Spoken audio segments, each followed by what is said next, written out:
Update. Am I the a-hole for letting my pregnant daughter live with me, even though my girlfriend says no? Original post. I, 40 male, have an 18-year-old daughter with my ex-wife. We'll call her Maddie. We divorced when she was 7, and I had her 3 weekends a month. Her mom moved to a suburb almost an hour outside the city to be closer to her family and for a better school. My work was in the city, and after a while, Maddie got sick of all the driving and asked if we could go to a different schedule. We talked most days on the phone, and I have been very involved in her life. She's a great student, graduated with over a 4.0 GPA, has a lot of friends, and a, what I thought, very nice boyfriend. She has no idea what she wants to do with her life and had already decided to defer her scholarship a year to take classes at the community college and work. I also have a girlfriend, Vera, 37, and she gets along with Maddie great. We've been together about 2 years, and she just moved into my house a few months ago. Her old roommate got married and she couldn't afford rent alone. We'd been together almost 2 years, and I was considering proposing. So it seemed like a good idea after she couldn't find another place. She pays the electric and water bills, but my house is paid off. So I just pay taxes, insurance, and the other utilities. And it's been great. I didn't really date much the past few years between Maddie and work, so it's nice having someone always around. Vera doesn't want kids of her own, and I don't want any more, so it's been great. So for all that, Maddie is pregnant and her mom has kicked her out. Her boyfriend has another year left of nursing school and lives in a college apartment with roommates. She is, of course, staying here for now and found out late. She's due in January.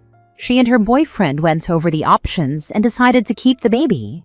She told me very meekly and asked if she could stay. I told her, of course, she knows this is disappointing, but she'll never stop being my baby. And if this is what's going to happen, I'm here to support her within reason. As in, I'm fine babysitting if she has work or class, and she will keep working and going to school. But I'm not babysitting for her to party or hang out with friends. If the boyfriend bails, which I was as kind as I could be but told her happens even with the nicest boys, she would need to file child support.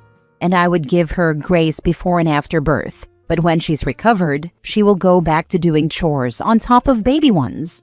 I told her and the boyfriend to sleep on it, and they did, and came back with actual thoughtful responses, and even a budget goal that I found impressive. So, the tiny bedroom next to Maddie's that is currently home to a treadmill I never use is going to be a nursery. Of course, I've kept Vera in the loop during all of this, and she seemed really understanding until I told her the plan. And by this, I mean I don't know how many different ways I need to put this so it gets through people's heads. Vera and I discussed all of this before I talked to the kids. In depth, I made her very aware that the 3 of them could end up living here for a few years. She was supportive. I kept her in the loop. When them living here became the plan, she gave me an ultimatum and told me to kick my daughter out because she's an adult. I told her I wouldn't do that. She is still here and making everyone uncomfortable. She got upset and said if she wanted to raise a baby, she'd have one of her own. She said she didn't sign up for this and is not okay with it, and demanded I rescind the offer, that Maddie is 18 and needs to figure it out on her own if she wants to keep the baby. I told her I wouldn't do that. She'll always be my daughter and needs help. She threatened to move out if I didn't tell Maddie to get out, then got mad that I told her I understood. Now she's avoiding the both of us, but still staying here, or being snippy. I don't know what she expects me to do, but it's making the entire house anxious. Edit. Don't say Vera would be shocked that Maddie moved in. This is Maddie's home. She's always lived here. Yes, the rest is a surprise, but not my daughter living in her home. Now for the top comments before reading the update. 18 is barely an adult, and actual adults who think 18 is a proper age to be 100% on your own are a problem. Good job still being willing to be a parent to your child when she needs you, not the a-hole. Totally agree. Your first priority is and should always be your daughter. Coming in second is your girlfriend. If girlfriend can't understand this, then she's not the one for you. Your daughter is lucky to have a father who is loving and supportive, not the a-hole. Right. Of course I don't want anything bad to happen to my daughter, and now there's a grandbaby to worry about. Time to tell your girlfriend she can do what's best for her, but your daughter will probably be here for 3 to 4 years. Let her know you want her to stay, but your life will change. That's what I told her. She's not happy about it and being rude to me. Not the a-hole. Vera lives with you, so she gets to have an opinion and make a choice for herself, and not be okay with this and even move out. You and Vera just may not be compatible anymore, but I think Vera is being unsympathetic. Even if this isn't what she wants, she should understand you are supporting your daughter. I even told her, I understand if you can't live here. I'm fine moving forward, living apart, and still dating, but I'm not kicking my kid out. Now for the update. My last post got a little overwhelming. I'm still glad I did it. Reading the comments, I just got to the point where I was like, what am I doing? I asked Vera to talk, and she started. She actually did kind of apologize, said she was just stressed because she expected Maddie to either keep the same custody schedule or maybe a bit more, but not full-time and certainly not with a baby. And then she didn't think I'd actually let her live here with the baby. She said she'd be able to work with a compromise of Maddie and the boyfriend, let's call him Doug, getting their own place when he started working full-time, and they could promise to never ask her for help. I guess she thought as long as she had an end in sight, she would be able to handle it. I told her I understood, but her behavior was out of line and I can't see us working out after this. She was upset and seemed shocked and got pretty mad. I told her she was welcome to stay in the basement, finished, walk out, with a kitchenette, for a month while she found a new place, and I'd pay her back for the bills she'd paid, $790, so I rounded up to $1,000. She wasn't happy with any of this and was freaking out, so I called and asked Maddie if she could stay with Doug for the night. I offered to give Vera some space, and she told me to F off. I was working from home that day, so I was around but not in her way at all while she moved her things downstairs. She had work that night and let me know the next morning she'd be moving to her friends.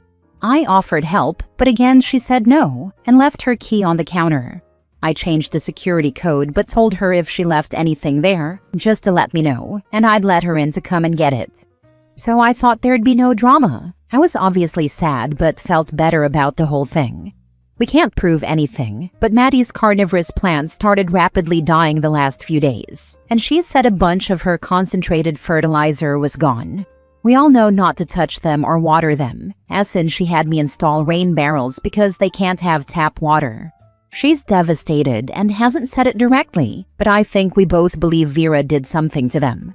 I've asked her if she wants me to do anything about it, and she said no. At one point, Vera sent her a nasty text saying she's the reason I'm alone, and she hopes she's happy. I told her to block her. I don't know if she feels guilty or like she deserves it. She doesn't even want me to replace them and said she'll just try to salvage some of them.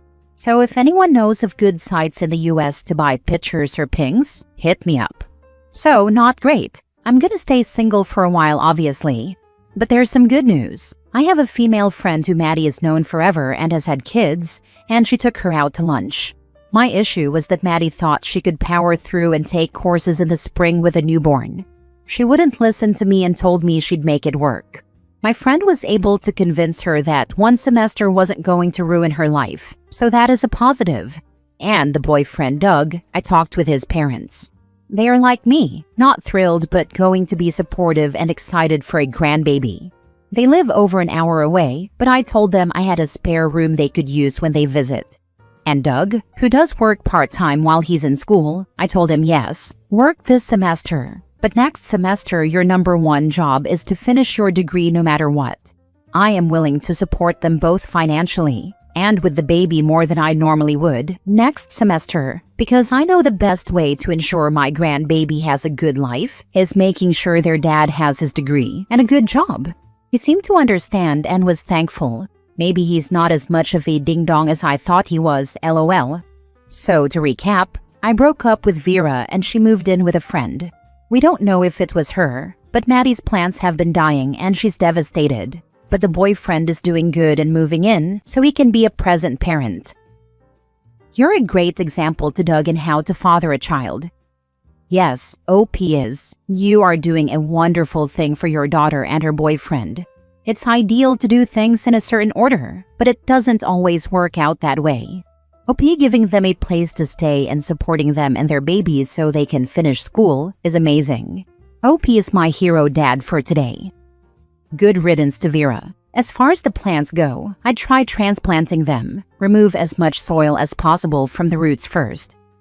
I agree with this as well. Remove soil carefully. If there's a root ball, shake and poke, then soak it and gently prod with a thin stick to help greatly. Rinse it a ton, even the leaves. Heck, leave the roots in just some spring water for a day or two to help them soak up some water, and then plant them. It'll be a shock to the plants and not all might make it, but I've had plants come back from some seriously awful mistakes and mishaps, so I trust the damage to the plants can be fixed. This is what she's been doing, but most of the leaves and pictures are destroyed. Last story. Am I the a-hole for refusing to find a way to live with my dad's girlfriend's daughter? My dad's girlfriend is Jenny, and she has a daughter, Ruby, who's the same age as me, 17 male. Me and Ruby met when we were 11. She had just moved here and was a transfer student at school. At first, we didn't really interact, and she made friends with some other kids. But then when we did virtual school, she would DM me during classes and ask me if I liked this friend of hers, and she did it so much that I asked her why the heck she kept asking when I said no. I reported it to our teacher and got her into trouble, which pissed her off. Ruby went back to school in person before me and bothered all my friends about me liking her friend. Then she tried to set two of them up with her friend. When I went back to school in person, she tried to kiss me one day out of nowhere, and I stopped her and was like, "What the heck are you doing?" She really tried to make me accept that kiss, but I was taller and stronger than her, so I could keep her away from my mouth easier. After I wouldn't let her kiss me, she went to the principal and said one of my friends assaulted her friend, and she made this big deal out of her friend being afraid to report what happened. Her friend said it was all lies and nobody assaulted her, and Ruby got into huge trouble. That's when I came forward with her trying to kiss me, and it got her into more trouble. My dad knew about the thing with Ruby and had to meet with the principal about it. Me and Ruby ended up sharing a bunch of classes when we started high school, and she acted like we were exes or something. She went from obsessing over me liking her friend to trying to kiss me, and my friends were like, "She probably likes you and wanted to make sure you didn't like the other girl." But everything about it was weird and gross, like trying to get one of my friends in trouble and trying to make me kiss her. It was a few months after high school started that Dad told me he was dating Jenny, and I already had a big problem with him dating her because of Ruby. But I tried to let it go for my dad's sake. But then when he told me 2 months ago that he was going to ask Jenny to move in with him and that would include Ruby, I told him hell no, and I packed a bunch of my stuff and went to my grandparents' house. Dad told me I couldn't just do that, and I said I would not live with Ruby. Jenny and Ruby moved in, and Dad kept trying to make me come home. He said all 4 of us needed to sit down and find a way for me and Ruby to live together, but I said I won't. He asked me why and what I will do when we see each other at family functions, and I told him I'd avoid those functions, or if I was in charge of the guest list, I wouldn't invite her. I accused him of choosing Ruby over me. I know he chose his relationship with Jenny over me. But I was like, the fact you expect me to let her invade more of my life is sick. And I told him I was disappointed in the dad he was being. He told me I wasn't being fair, and since Mom died, Jenny is the only woman who has truly made him happy and showed him a future he wants. He said I could at least try to learn to live with Ruby for a while. And if it doesn't work, it doesn't work. I told him I didn't want that girl anywhere near me. My dad has tried to convince my grandparents to send me back, but they don't want me there either. They told him they don't want to see a violent incident between me and Ruby, and that it could easily happen with the history between us. Dad was like, that wouldn't happen, and he said he wanted us all to try and make this work for his sake. Am I the a-hole? Now for the top comments. Real talk, and you need to say this to your dad. What happens when she claims sexual assault? What happens when she goes into your room at night when you are sleeping and physically violates you? What happens when she starts hiding and taking compromising pictures of you? What happens when you have no safe place and no privacy from someone who is already unstable? She can destroy your life before it gets to really start, and your dad is okay with that? My dad thinks therapy fixed her, so those questions are wasted on him. We already fought about that stuff, and he's just so convinced she's changed. Wait until she accuses your dad of something. That will be her next step. Wouldn't be surprised one bit if she turns on him the moment he stops siding with her. Not the a-hole. If you two were alone, and she tried something else and you said no, she could accuse you of rape. You are better off with your grandparents. They are the bosses for standing up to your dad. I'm glad they're in your corner. Same. I legit don't know what I would have done if I had nobody to take me and fight for me. Right now I might be in jail or something, knowing how much of a disaster it would be for me and Ruby to live together. Not the a-hole. Ruby is both obsessed with you and disconnected from reality. After her past accusations about you, you need to keep your distance. Not only would living with her be sheer misery and constant stress for you, but also, if you lived in the same house with her, you could find yourself accused by her of SA. Since you are a minor, your father can insist you move back in with him. I would act preemptively by contacting CPS. Tell them the whole story. You can offer proof through the schools and ask to be emancipated from your father since he is letting your stalker live in his house. I don't know that I trust CPS not to send me back anyway. I'd prefer to stay and fight in the courts than risk a crazy social worker putting me back there. My best friend is a foster kid, so I know that some of them do crazy stuff and don't always take things as seriously as they should.